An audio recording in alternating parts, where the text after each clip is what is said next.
Hello and welcome to another First Descendant video. So today I have something interesting. I wanted to compare all the hand cannons in the game right now, end of season 1.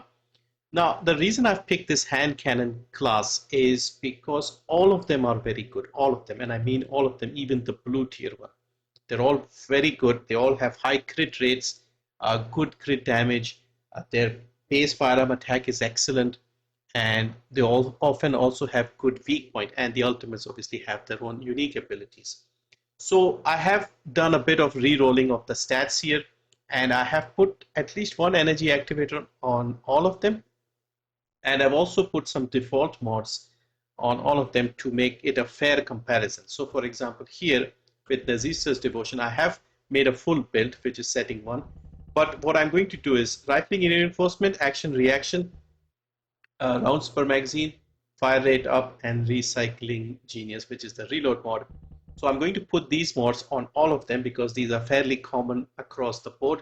You may change one or two depending on your build, but generally speaking, I've made a second setting with the same 5 mods. Okay, so this one here, and then the objective here of this comparison is to see if any of the other guns are worth investing your catalyst and building them up fully. I have already built up these 3 ultimate ones. There are separate videos on the channel if you want to go over it. So let's quickly do a few tests in the firing range, I mean the lab, and then I'll show you which guns are worth building and why I feel they should be worth building. So first up, we have the Burning Hound, which is the only blue tier weapon. 41,000 fire rate. This is better than some of the ultimate ones, by the way. Fire rate 139. This is somewhere in the middle, I would say. 12 magazines is also very good. Reload time is okay, nothing special. 32% crit hit rate. This is amazing. Crit hit damage is 1.5, which is okay, nothing special. Attribute is also decent. Weak point is also decent. Aim, etc. is decent. Now, the limitations with the blue gun is they have no rolls here. Okay, and they have no unique abilities. So despite it being a very decent gun, there is really no point building this gun. So let me just show you how this works. Fairly decent fire rate in my opinion, good damage with the 5 mods that we have.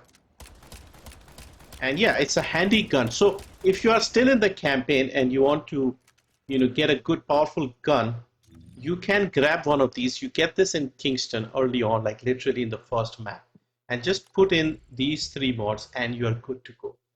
Because these 3 will need a little more capacity. So if you have only 50, work with what you have, and these should be enough. And this will give you a good base. Is 12, and you're getting 17 here with this one. So lots of ammo is still good. I wouldn't mind using it even now because obviously hand cannons I'm not using as the main gun. So excellent gun, but not worth investing into. All right. So now let's get the 3 purple tier guns. So we have the immediate execution, we have the explorer's path, and we have the assassin's edge. Okay.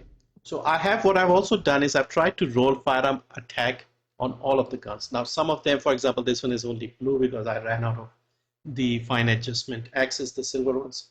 So let's quickly go over the specs. Again, I'm not going to make a detailed breakdown. I just want to show you the guns based on how they feel to use, their reload times, fire rates, base damage, crit, stuff like that, without making it too complicated and adding too many stats and data there.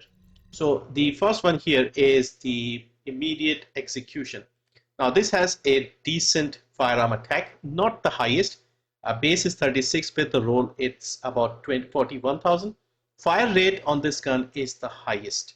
Okay, rounds per magazine is 12, on the high side. I think this is equal to the highest. Reload time is fine, not the fastest, but it's decent. Firearm critical hit rate is 32, once again very good. Firearm critical hit rate is 1.5 base. Attribute isn't the best at 1429, which is still better than a lot of the other guns. Weak point is good at 2x, and you fire an aim shot. This doesn't matter that much if you are like close enough and just shooting, but it's not the best. So 2x weak point damage. The strength is here. This is the main strength of this gun in my opinion. So have a look at, hang on, is it the right gun that we were looking at? No, this is the gun we're looking at.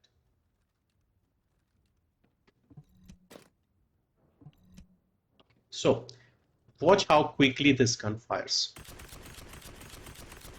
Now I have a fire attribute on the rolls, so you are getting that as well, even though the attribute rate isn't great, but I've worked with what I had. And I really like this gun because it has a lot of bullets, and also, as you can see, the fire rate is very, very good here. Alright, enough of this. Next gun is the, let's make sure we have enough ammo.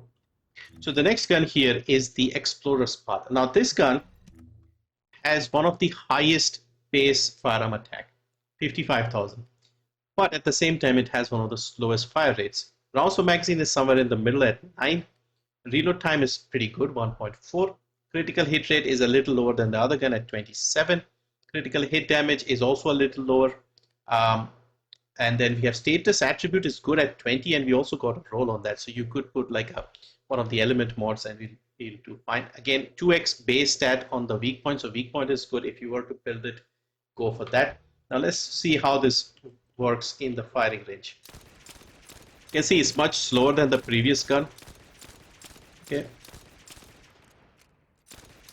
But reload is good here. Notice the reload again. Very good, because we have the reload mod here. So this one here, 1.4 is the base. With the reload mod, it's just under a second to reload. Fantastic, and it has 13 bullets with our setup here.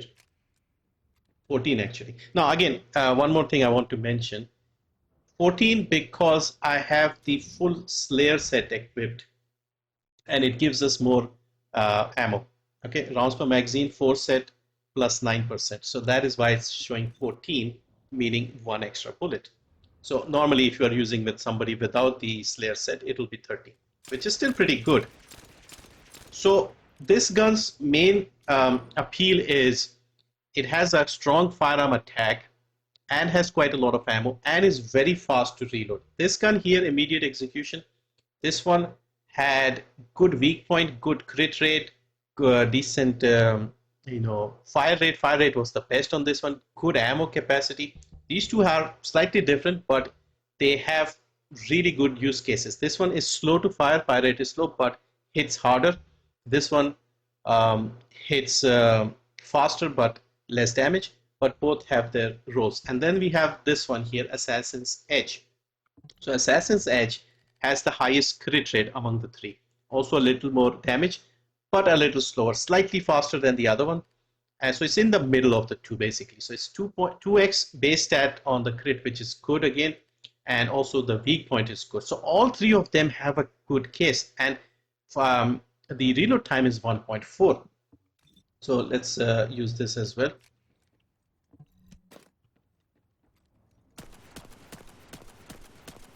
Also, this gun is probably the best looking of the three.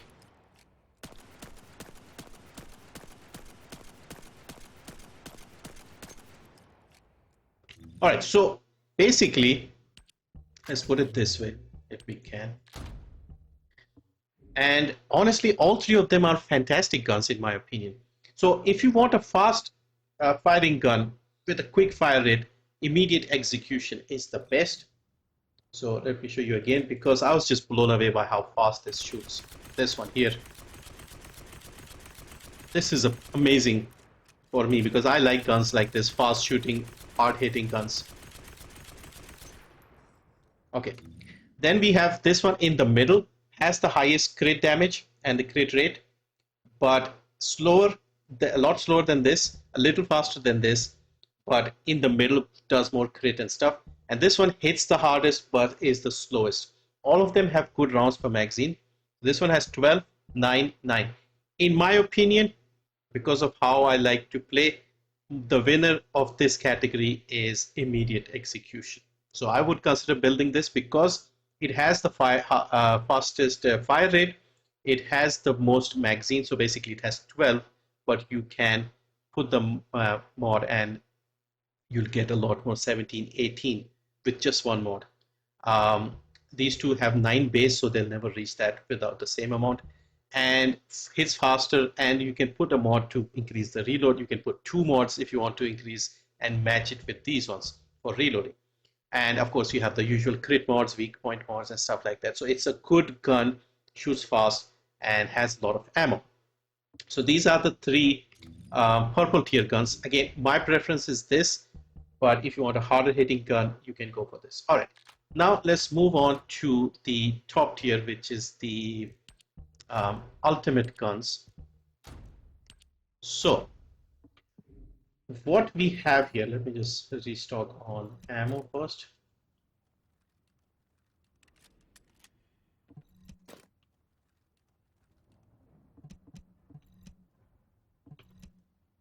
Okay, all set. So first up, we have the Peacemaker, which I would consider probably the weakest of the bunch. Now it has the lowest firearm attack among all the hand cannons. Even the blue one has more. Fire rate is again on the lower side in my opinion. So I'm counting around 150 in the middle, 170 on the immediate execution as the fastest, and then 100 is the lowest. Again, a little on the middle side, I would say. So 133, not bad. Rounds per magazine is better on this one compared to some of the others. It doesn't have 6, it has 8 here. Reload time is fantastic. Firearm critical hit rate is the best overall at 50%. Firearm critical hit damage, I believe, is also the best overall. Attribute status rate is in the middle at 16%. All of them have. And the weak point is among the lowest here. Accuracy is great. Gun fires well, does decent damage. I have made a full build here. This is with the basic mods here.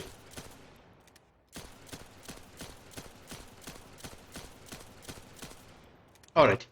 Anyway, so the issue with this gun, let's discuss a little bit, is, in my opinion, it has a bit of a mixed result.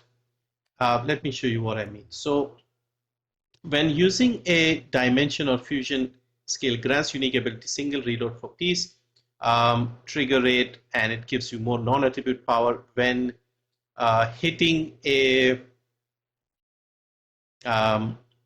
basically what happens is, if you can stack 5 of these stacks, the single reload for peace, you can shoot all the ammo in one go, like a automatic gun or something. So that is all good, but most cases people use this gun as a sort of stat stick for Valby because it has non-attribute and fusion and dimension basically. Valby can stack 5 of those max stacks easily, and then she can use that to get more skill power. If you shoot, you lose the stacks. It's also a little harder to maintain the stacks, and the unique ability only works with Descendants with fusion and dimension. Keeping the 5 stacks up is also not easy, I mean. But if you use it with Valby, that is the best case, and then of course you're using it only as a stat stick, not as a gun as such. So that's why it's less practical in my opinion, because I tried using this with Bunny and trying to get the 5 stacks, and it's very hard to keep those 5 stacks because you have to constantly keep looking. They sort of finish very quickly, you lose all of them instantly. So it's a little annoying with the unique ability, and if the unique ability isn't getting much use, then on its own there are other guns that do the job better in my opinion. So a few good things here like the crit rate, but otherwise I don't know. It's the unique ability is very specific to 1 or 2 Descendants and they can get the most out of it, but on its own it's good overall. If this was a little higher, I feel like they should have done the base attack a little higher. That way this could have been a good gun on its own without even worrying about the unique ability. Weak point is also lower for this type of gun. You saw with all the 3 purple guns, they all had a 2x weak point. So yeah, that is the slight concern because the damage is the lowest overall among all these hand cannon guns. So next we move on to the Naziestra's Devotion. Now Naziestra's Devotion has a very good critical hit rate, only slightly below the Peacemaker. So this is 45 here. Firearm critical hit rate is 43, again a little more than the Peacemaker. but it's still decent. Has a higher fire rate. This is the second highest, I believe, after the immediate execution. And the rounds is again 8. Reload time is okay, 1.5, not the fastest, not the slowest. And attribute is 16. Weak point is 1.7. Again, much better than the other one, but still not the highest. Like all the purple ones have higher.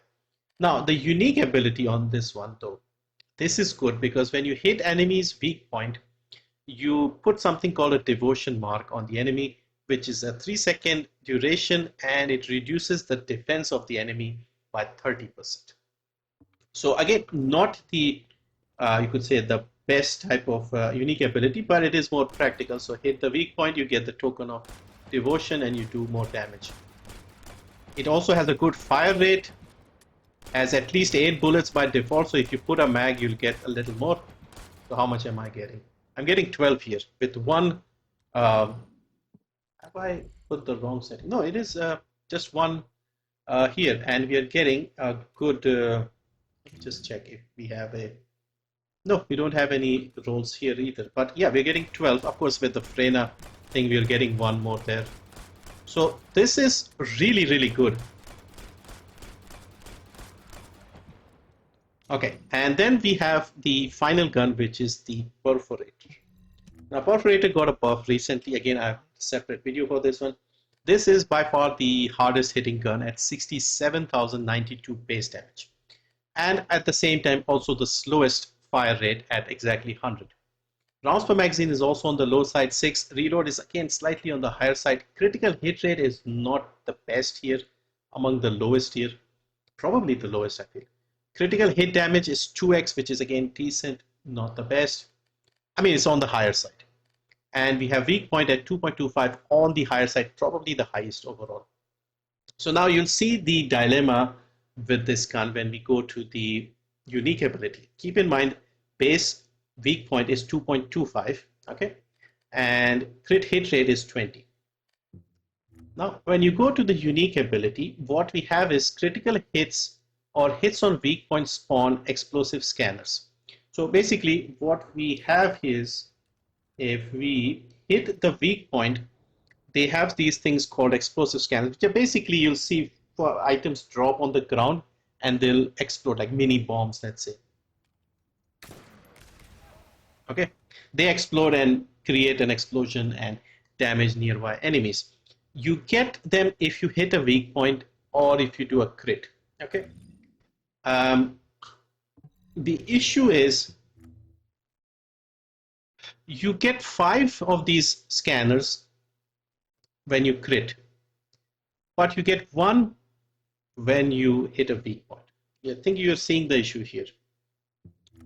Our weak point is much better than our critical hit rate, and we are getting more benefit for critting with the unique ability. So it's kind of the opposite. If it was for weak point, 5 for weak point, 1 for crit, that would work better and you'll take full advantage of this gun. So that is like a slightly annoying thing. That was 1, that is 1 again, that is 1 again, 1 again, 1. Now we get 5 when we crit.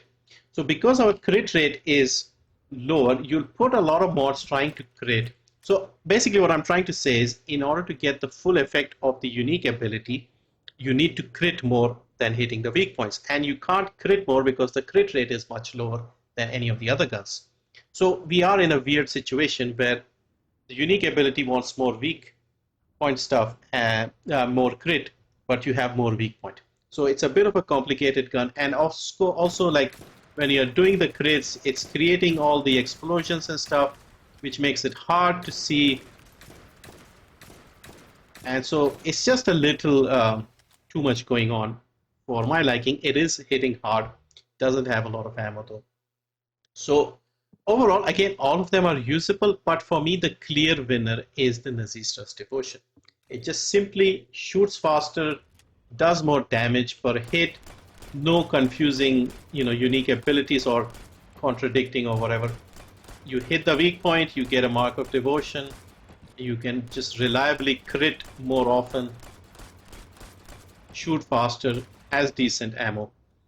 So yeah, so the winner in the ultimate category is the Naziestra's Devotion. So what is my conclusion? Which are the ones you should build? If you are not limited by catalyst or energy activators, go for all the three ultimates. If you play Valby, this will be handy. If you want to use the Perforator, you can go for it. But for me personally, if I did not have a lot of catalyst, I would build the Naziestras and I would build the immediate execution. Both of them have good ammo, good fire rate, and decent crit hit rate. I mean, not the highest, but they have decent crit overall. And yeah, look at this one here. 18 bullets on this one, and it has the fastest fire rate as well.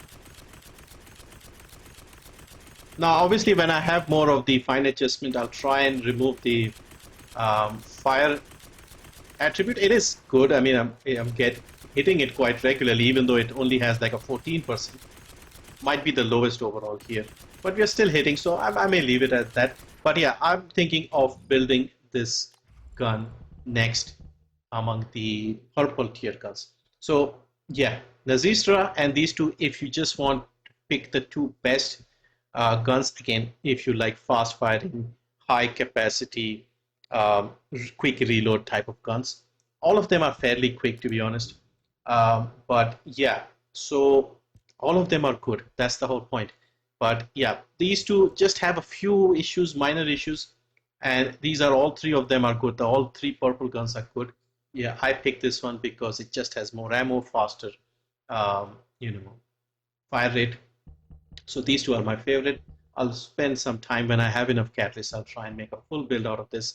And I think this is my pick for the best purple tier hand cannon. And second best overall, let's say.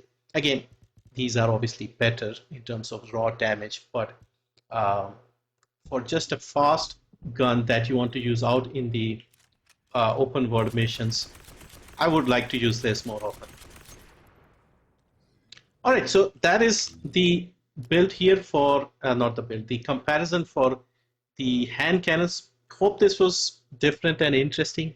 Let me know. I may do this for other classes as well. The whole idea behind this was the assault rifles, the three assault rifles, the ultimate ones we have, they're all terrible. So I ended up maxing out a Eternal Willpower, which is a purple tier gun. So I started looking for other classes of guns to see if there were any cases where we had good guns. And although I won't say the purple guns are better than the ultimates, they are still very good and better than a lot of the other ultimate guns, other class of guns, let's say. So yeah, I'm going to build a few of the purple guns. So I've already done Eternal Willpower. I'll try and do the Tamer, and I'll try and do this one here, the Immediate Execution. Nice looking gun, as you can see here. And if you see, compared to Freyna, matches at least the arms and the shoulders and stuff like that. So good gun overall, in my opinion. Anyway, let me know if you have any preference for the ultimate hand cannons, or if you are also like me exploring the purple ones. I'm trying to get more use out of the purples and compare them and see if they are actually usable. I mean, you can comfortably just play the game with the ultimate weapons like the Thunder Cage and Enduring Legacy, Secret Garden. That would be enough. But yeah, there are so many guns, I wanted to spend some time and compare them. But anyway, thank you for watching. Let me know if you like this different style of video, and see you next time.